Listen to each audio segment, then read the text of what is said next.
so-called flying saucers. There's a whole fleet of them. Look on the ASA. It's rotating.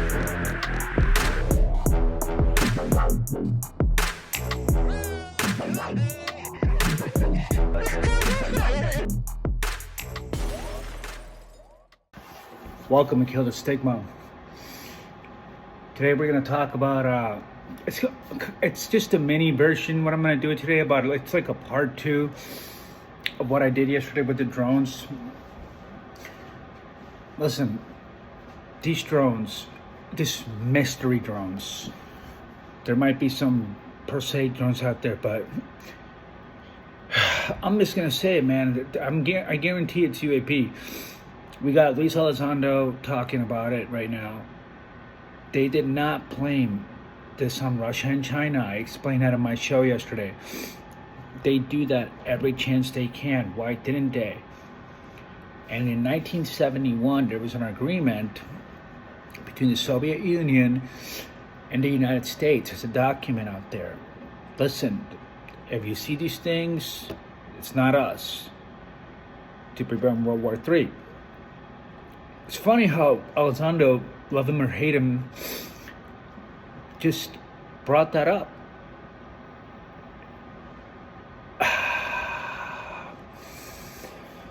Exhale. Because I'm just a little bit disappointed on how the community's like, Prosaic, there's nothing to see here. Yes, there is. This is a big deal. And it's happened all over. Luckily, I'm not the only one that's kind of frustrated. Here. Incident at the Manchester airport that actually resulted in pilots themselves photographing something that seemed to be just kind of stationary, hovering over a portion of the airport. So, look, the UAP topic here in Europe is very important. It's the same issues that we have in the United States from a flight safety issue and potentially even from a strategic surprise issue. Look, right now we are in the middle of very, very high tensions between Russia and NATO allies, and the UK being a principal member of NATO and the principal ally of the United States. And of course, they're a heck of a lot closer to Russia than we are. So right now, there's a lot of angst. I think there's a lot of anxiety regarding the current relationship with Russia. And so the UAP topic is now front and center. It's for us in the United States, it's always been kind of an important topic. But right now, here in the UK, it's probably critical. What you may not be aware of is that the United States and Russia, at one point during the height of the Cold War, late 1960s, actually had an agreement as we were both beginning to put radar arrays up in the northern tier to basically detect if Russia or then Soviet Union or us were to ever launch a strategic nuclear strike, the other country would be able to detect it and be able to make either a countermeasure or a counterstrike. And in that treaty, there is a paragraph that talks specifically about UAP. Now, why is that? Because what you may not be aware of is that even back then, both the United States and then Soviet Union were very concerned that a UAP encounter could be misconstrued or confused as being some sort of adversarial provocation from the other side. So we actually wrote in there, look, if you see something anomalous, before you press the button, give us a call and we'll let you know if it's one of ours or not, right? And which makes sense. Well, here we are now, some 40, almost 50 years later, and we now have the exact same situation. We have tensions with now Russia and tensions with NATO nations. And the last thing we want to do is have some sort of UAP encounter being misconstrued as some sort of hostile provocation, especially right now because everybody is a bit on what we call a hair trigger. So I think it's important that we have this conversation. I think the timing could not be more important right now for us to engage on this topic. I think geopolitically it makes sense.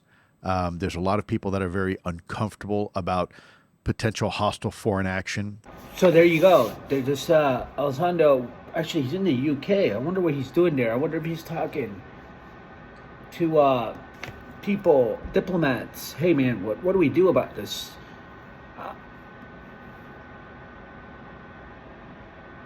This is why I get a little bit upset because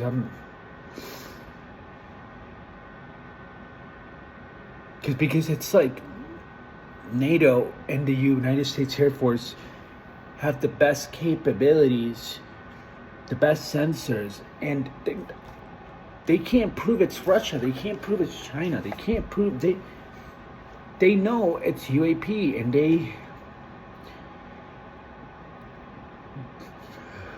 I get a little bit upset because it's so obvious to me.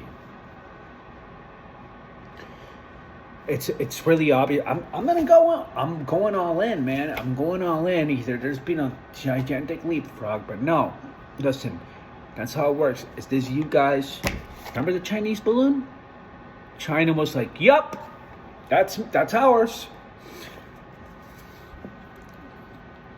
Russia. You don't think they've called Russia? You don't think they've called China?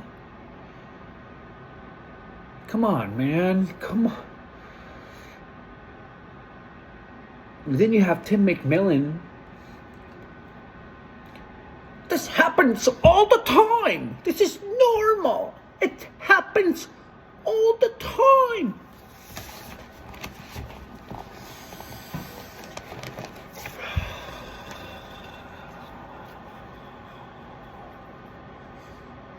Listen, you know what? I'll give you this, Tim McMillan.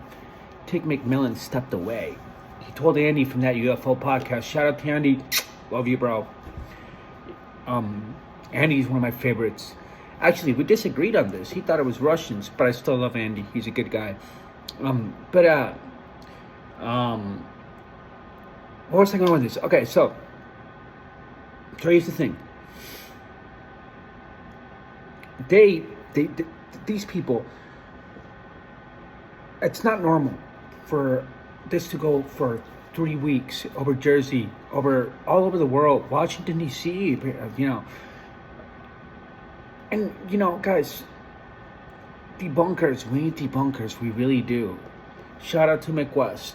I ain't got a problem with McWest. Stephen Greenstreet, I got a problem with him. Actually, he blocked me again. You know what I do with Stephen for fun? Every time he attacks, when he attacks Elizondo, I can't do much because Elizondo's things is classified, and you know.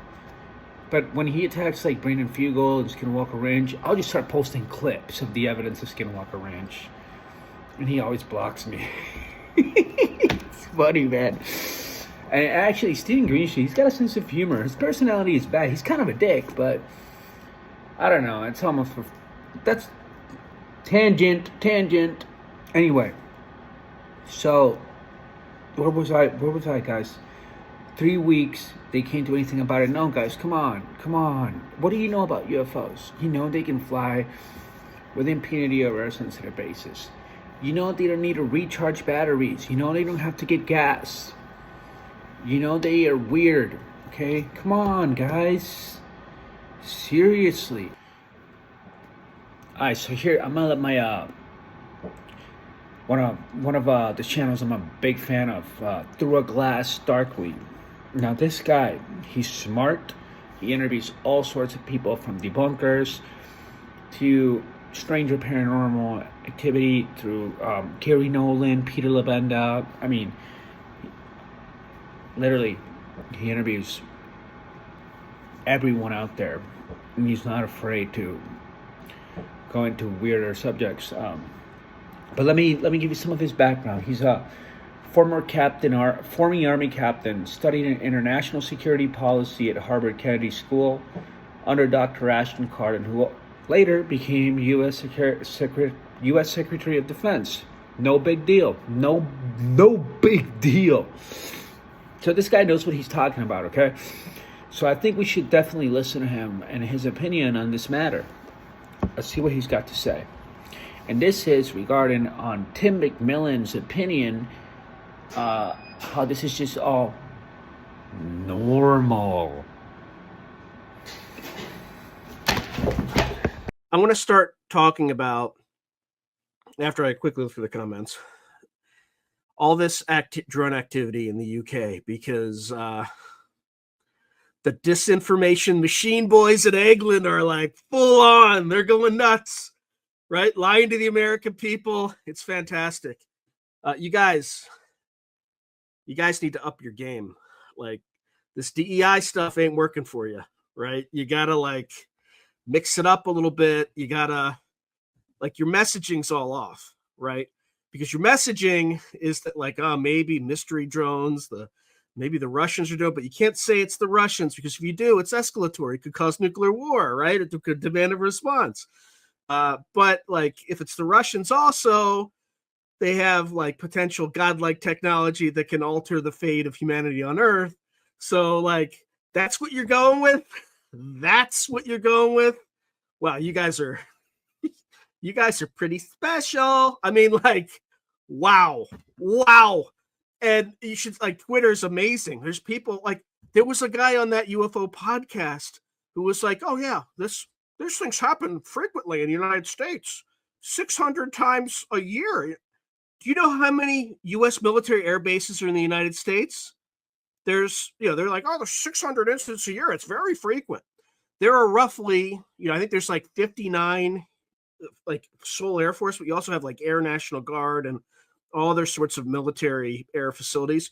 You're talking around approximately 150. Okay. So if you assume there's 600 incidents a year, or there's 600 incidents last year, that's 50 incidents a month, which means that every one of those bases would have seen maybe one UAP incident every 3 months. That's not frequent, dude. So that's the first. Anyway, I don't want to disparage that UFO podcast guest, but he's just some journalist. And we know how journalists are. They just write down what the military guys tell them to write and say. They don't ask any questions. So when somebody asks them, why aren't we shooting them down? The usual, I've dealt with this on Wall Street too, when, I don't want to get into it, but like, companies would have these canned arguments, and then you would just find the data to show, they'd say things like, oh, sales are down because gasoline prices are high, so people aren't going to convenience stores, and the weather, and they'll just start blaming other things. And then you just look at the weather and you're like, actually, the weather, it's actually much more mild. More people should be traveling. Look at vehicle mileage, so more traveling. So, so your product's declining despite increased traffic, this and that. Like, just, you could destroy them with simple data. And that's basically what this narrative. So the next thing that they trot out is like, oh, well, it's near residential areas, high population density, stuff like that. Guys, have you been watching Israel in like the last 10 years?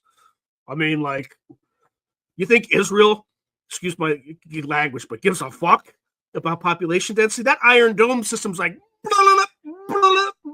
shooting stuff down left and right. And it's not even threatening the Dimona nuclear reactor, right? God knows what the Israelis would do to protect that, but they're like shooting drones down left and right over populated areas all over the place, right? Why? Because it's in their national interest to do so. Their primary mission is to protect the assets of Israel. Just like the primary mission of the United States military is to protect U.S. assets. And what are the crown jewels of the U.S. assets? Nuclear weapons, right? If you think some commander in the Air Force could be like, I mean, like, some of the arguments I'm hearing, it's like, oh, it's not, it wouldn't look good for publicity. It would be like a psychological defeat. You know what a psychological defeat is? When a drone with a freaking explosive on it slams into your nuclear weapons and causes a mushroom cloud over Britain. That's a problem. That's when you're really going to have to manage, like, your. Anyway, sorry guys, I'm going nuts because the disinformation is so. I want to use the R word, but I'm not. I can't. I mean, it is next level. Like, you don't want them to say this. It's gonna be there. I mean, like, guys, think. All right, I went too far on that one, but oh my god, just the utter. Guys, you got to work on your messaging. This is really frightening. You could cause a nuclear war. Like, it is that stupid. Just say we don't know what these things are. Anyway, the next thing that this guy says is like next level ignorant. I mean, like, you might have like, they're going with like, they're like quadcopter commercial sort of. Okay. Well, in order to fly these things, you need a radio, you need an FM signal to go to and from the drone. right? Guess how passive radar works? It looks for FM signals and traces them back to source and this and that. And, I mean, it's just like, you don't think we have ECM jammers, electronic countermeasure jammers, that can just shut off, block the radio signal, make the drone go boom without any kinetic effects? You don't think we have that technology? You don't think somebody over the last 30 years, thought with the $1 trillion a year, close to $800 billion a year we're spending on defense systems, somebody didn't say, I wonder if drones will be a problem for our nuclear assets. I mean, if you get some terrorist that put some explosives on it and slams it right into the thing, like, that could be a problem. Like, if you don't think that military commander of that airbase is sweating his nuts off right now, and I guarantee you, if one of those things penetrated his defense system, he'd solve that problem in a fucking week. Otherwise, he's fired. Bring the next guy in. And if that's not happening, we are way beyond unprepared for what's going on. Anyway, I don't mean I'm just like, I'm beside myself for how stupid these arguments. So anyway, the next argument this guy makes is like, oh, well, we don't really, everybody thinks that we have these systems that would defend the stuff, but it's not like we have Patriot missile batteries. Patriot missile batteries? We're not shooting down an Airbus here. We're not shooting down aircraft with like a gigantic missile. We're shooting down like a 16-inch drone, according to them, that, that you could just take down with a laser, like a directed energy weapon, or electronic countermeasures, or a phalanx. I mean, a phalanx is a naval system, but still, it's not like the Houthis started firing drones at us, our ships in the Middle East, and we're like, oh, well, we're going to worry about publicity, so we're going to worry about the people on the side of the Red Sea, each of the side of the Red Sea, so we're not going to fire back. We're just, we got this covered, though. I mean, come on. Like, just the lack of like, simple intelligence of many of these journalists that just spout this stuff without thinking what they're saying. Also, has this guy ever heard of a manpad? Like manpad systems, right? Like Stinger missiles that you just kind of point, shoot, take down the drone. I mean, like, guys, this is not rocket science. Well, maybe a little bit of it is. Some of it literally is. But like, we've thought through all this rocket science a long time ago. This is not a hard problem to solve. So if it's not a hard problem to solve, okay, and these things, these mystery drones are still showing up, there's really only one thing they can be, okay? And they're not Russian. They ain't Russian. All right? It's just, I can't, I know I'm going nuts here. But like, this is absolutely insane. It's insane. All right. So let me step all the way back. I know I've been kind of ignoring all the comments. Hey guys, so that was Sean from Through Glass Darkly Radio. Please give him a follow. Underrated channel. Bothers me when I see underrated channels. Listen, guys. Can I put my tinfoil hat on? Am I allowed to put my tinfoil... Excuse me. Am I allowed to put my tinfoil hat on here? Yeah, can you just make some foil for me? Just turn it into a tinfoil. Thank you. You don't have any tin... Can I talk to your manager? I'm kidding. There's nobody here, guys. Sorry. I'm whatever. This book is called UFOs and Nukes. Okay? So, I'm just going to read you one part. Since 1973, I have personally interviewed more than 150 former and retired U.S. military personnel regarding their involvement in such cases. Over 150. Okay? People that deal with nukes, do you think they like to make shit up for fun? Shits and giggles. I don't think so. But what do you guys think? I want to know right now. I want to know what you guys think. Do you guys think that these people just like telling stories that are not true? I think these are serious people. Now, we know that in Russia, I'm going to put my tinfoil hat on and I'm going to speculate hard, which means I could be way off. But I'm just not scared to speculate. I'm just not, because I'm telling you, I could be way off.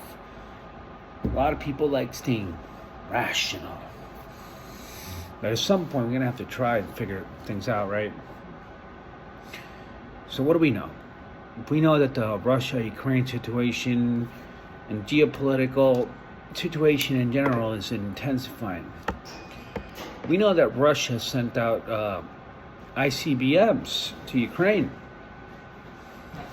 Now, I heard Danny Sheehan's talk about, I don't know if it was a New Thinking Lab, but he was speaking about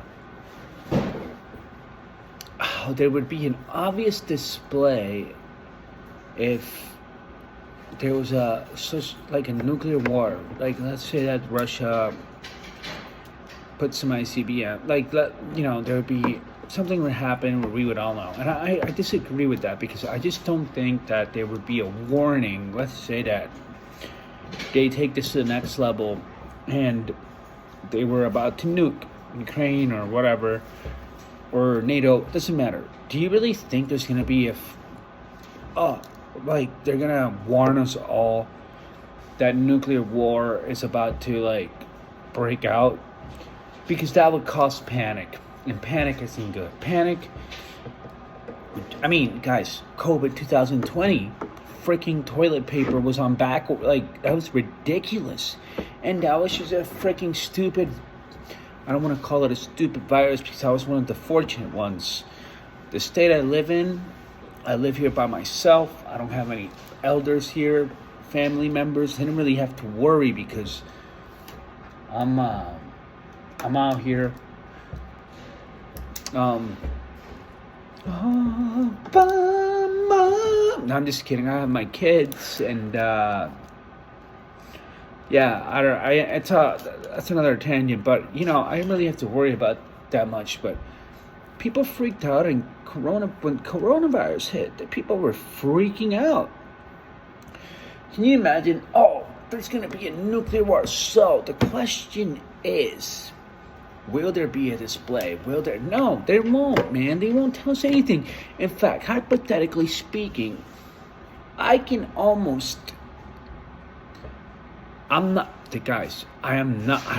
even think this. Trust me, I do not think Russia's that stupid to not launch nuclear wars.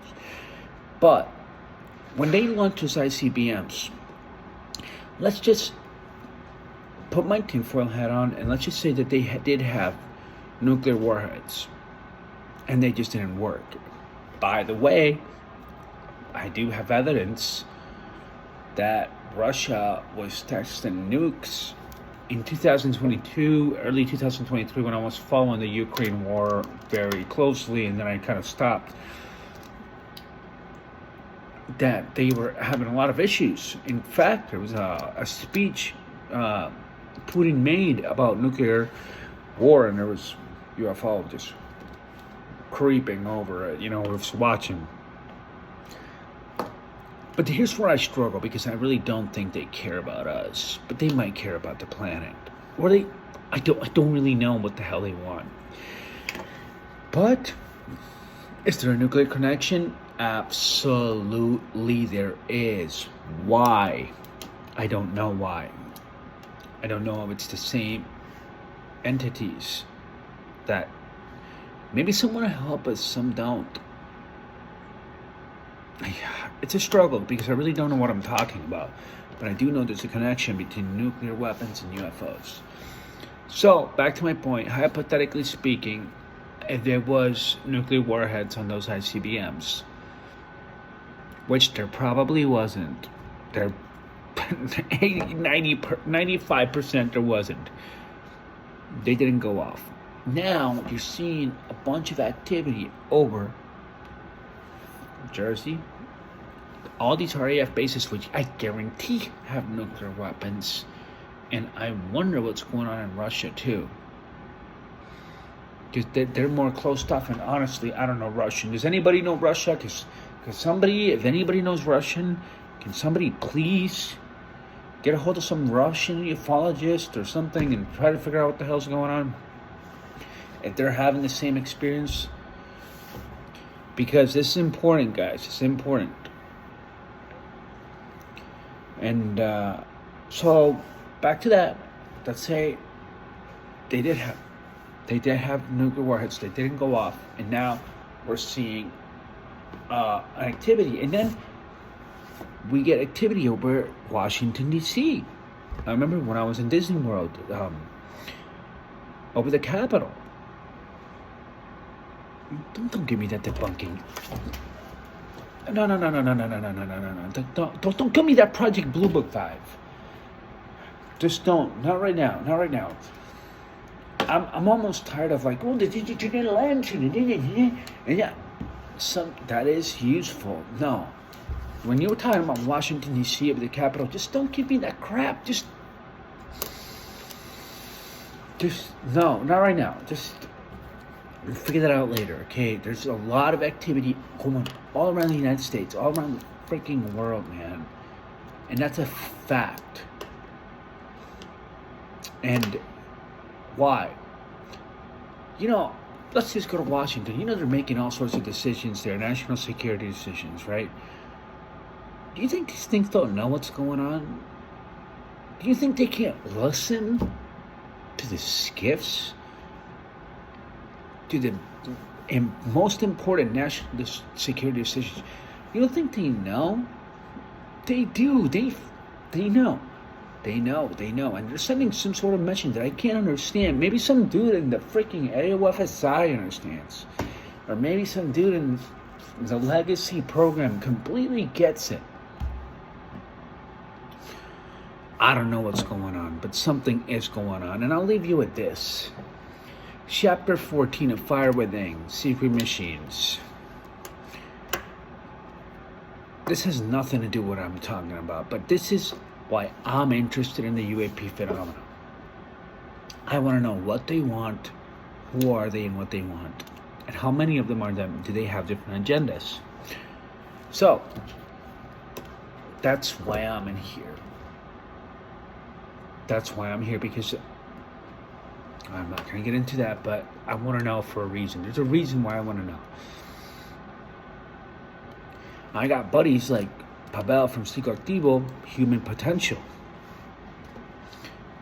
I got other people that are more interested in the threat narrative. I got other people that are more interested in the positive side of this. And I got other people that are skeptical. I know something's going on. I know there's different agendas. So, there's a chapter 14 of Fire Within, Secret Machines. Shout out to Tom DeLonge. Underrated too. He's underrated indeed. At least he's got Blink-182 and he's doing great. But there's a case about a cattle mutilation in a crop circle, and the sheriff comes, but then this guy in a black suit always comes over and he takes over the freaking case, and that's it. Sheriff he's pissed off. He's like, dude, this is bullshit. Like, I'm gonna go to the media with this. Nobody knows who this guy in the black suit is. And the guy in the black suit tells him, oh, what's up? Excuse me, let me back up a little bit. So the guy says, so what's going on? Who was doing these cattle mutilations and these crop circles? You're telling me that these are different NHI, different people, different sources? He says, the guy in the black suits, not different sources, different ideas of who we are, what we're worth. And you should know that just talking about this, if you go to the media and talk about this, it's only going to accelerate what's coming. And what's coming, when it comes, we better be ready for it, because right now we're not ready at all, and we better be prepared for it. I take that for what it's worth. Maybe not much, but then again, say what you will about Luis Elizondo, there was two congressional hearings this week. Two congressional hearings in the last weeks. And look what's going on now. Now, I think it could be diminishing geopolitical tensions, like I just talked. Or maybe Elizondo was right when he was talking the theories of everything. Here, let me show you what he said. What do you believe to be the primary reason Look, Kurt, I'm for lack of transparency? yeah, I'm a little more practical and probably a little bit more less optimistic for our species on this particular question.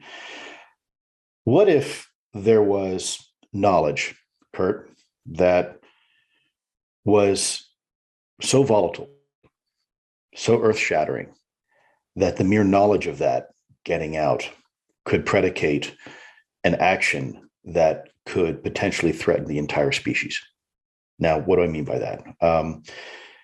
For just a moment, take off the scientific hat, take off your humanitarian hat, take off your philanthropic hat, and put on a hat of national security. We just talked about the fact that there's no indication that these things have been here to help us. Okay, so there's really only three possibilities: they're benign, or if you will, benevolent, or two, they are malevolent, they're here to hurt us, or three, they're just here to observe us, and they're capable of doing both good and bad like us. Well, if you were to put on your national security hat for a second, let's say you're a general from the 1950s or 60s, and your job is to protect America and all things good and great, and the height of the Cold War, and you've got the Soviet bear across there, and things are pretty tough, right? And nuclear proliferation is a real thing. Now, you have information that there is something here that can outperform anything you have, and really anything you have is rather ineffective from a national security perspective.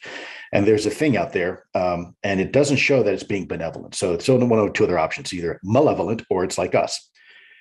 And we see this very careful ISR surveillance of our nuclear equities. It's interested in nuclear equities. Well, some may look at that as what we call preparation for the battlefield. Okay, and let's just say hypothetically, there's a 10% chance. U.S. has a 10% chance that these things are bad, or one day they're going to come here in force, and they're looking at us. Right? Remember, you're putting on your national security hat, so forget about everything else for a moment. Your job is to be paranoid, and there's a small remote chance that these things are not good. And maybe there is a plan for these things at some point to come in force in 50 years from now. And if the mere fact you have this conversation with the American people, what's going to happen? Well, the American people are going to start getting prepared. Well, I can tell you in real life combat situations, when we send in long range surveillance LRS teams, behind enemy lines, the moment the enemy finds out that we know, that they know we're there, the element of surprise is over. And so ultimately, hypothetically, imagine a scenario where maybe we had 50 years to prepare for something, but now that the cat's out of the bag, that existential action will happen tomorrow. And by the way, we're not ready for it. We're not prepared for it. We don't have a countermeasure. We don't have a capability to counter this. And so from a very real perspective, a national security perspective, the mere fact that you are acknowledging the existence of something may predicate an action or an act that you're not prepared to have right now. And so I encourage you and your listeners to just for a moment, I'm not asking you to be a national security person, but I'm asking you to suspend your personal beliefs right now for just a moment and put yourself in somebody else's shoes who does feel that way, right? Now, what do? If the mere fact of talking about this could potentially cause a reaction that you're not ready for as a country, as a civilization, right? Maybe that's the reason why you decide to only brief certain presidents who have a background in intelligence. Maybe they were former directors of CIA, but the other presidents who are career politicians will be, they're here today, gone in 4 years. Maybe you can't even risk telling them. And so maybe The reason why this has been kept secret so long is actually, in a weird sense, some sort of sense of patriotism by people, and maybe that's how they justify it. And I'll leave that at that as a counterpoint of forcing people to think maybe a little bit non-traditionally. Now, do I think if that happened to ever be the case, that's a good explanation? No. I still think that we have to be honest with the American people. It's like I've said this before, it's like going to the doctor. Just because I have cancer, it's bad news. Don't keep that from me. I want to know, because maybe there's a chance I can do something about it. Right. And so, but do I understand that mentality? Sure. Nobody wants to give anybody bad news. Now, am I saying that's the case? No, I'm not. It's just, you asked me one of the reasons why people would want to keep this secret. Well, that's a really damn good reason why people may want to keep this secret, because the mere fact of not keeping it secret could cause a reaction that you're not ready for yet. There's nothing you can do. You don't have a countermeasure. So again, from a national security perspective, that makes sense. Again, I don't agree with it, but that's understandable. But when people say, they ask me, what's the first thing I should do? And this is going to sound a little crazy, but you know what? I'm going to let Sean explain it, because I think he definitely gets it. My one word of advice is turn to your children, turn to your loved ones, and love them. Invest in your relationship with your loved ones and your friends. Start with that. And people get mad. It's like, well, what the hell does that have to do with the topic of UAPs and anything else? This has everything to do with it. Because if you don't stop to do that and realize what's really important in life, then everything else is irrelevant.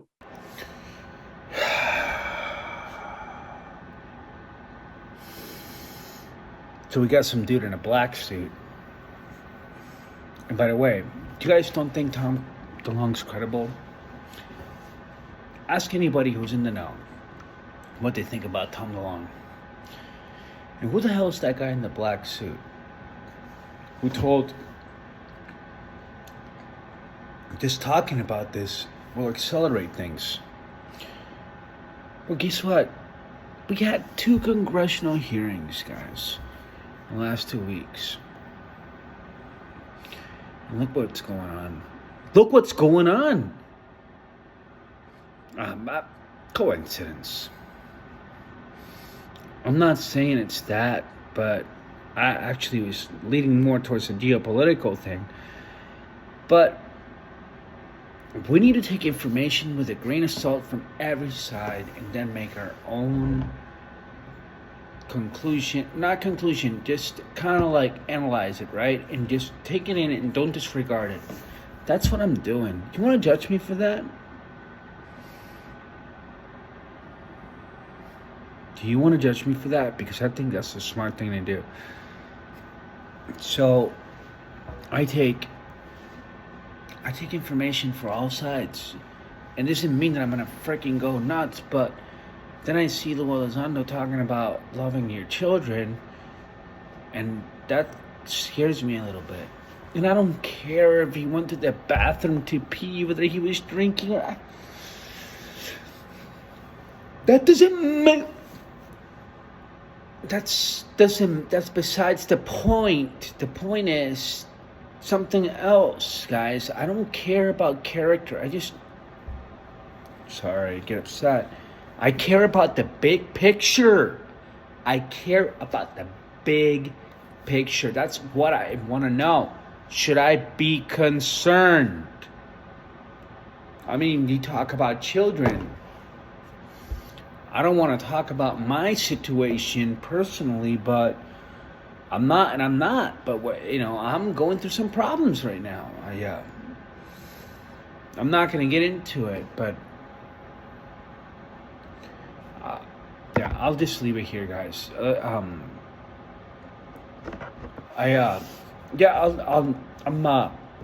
do it. Sorry.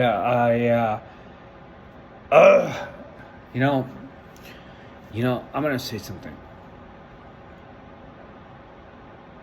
Being real to me is very important. And I say that with all the bottom of my heart. honesty, being real, is the biggest core value I have right now. And that's for a reason. That's for a reason. And I think I use it to a fault. I think I use it too much. I think I'm too real. I think it causes me problems. But I'm not editing this out because I like being real. And yeah.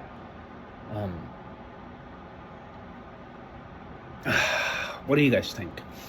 Anyway, follow Sean Through Glass Darkly Radio. Great guy. Smart.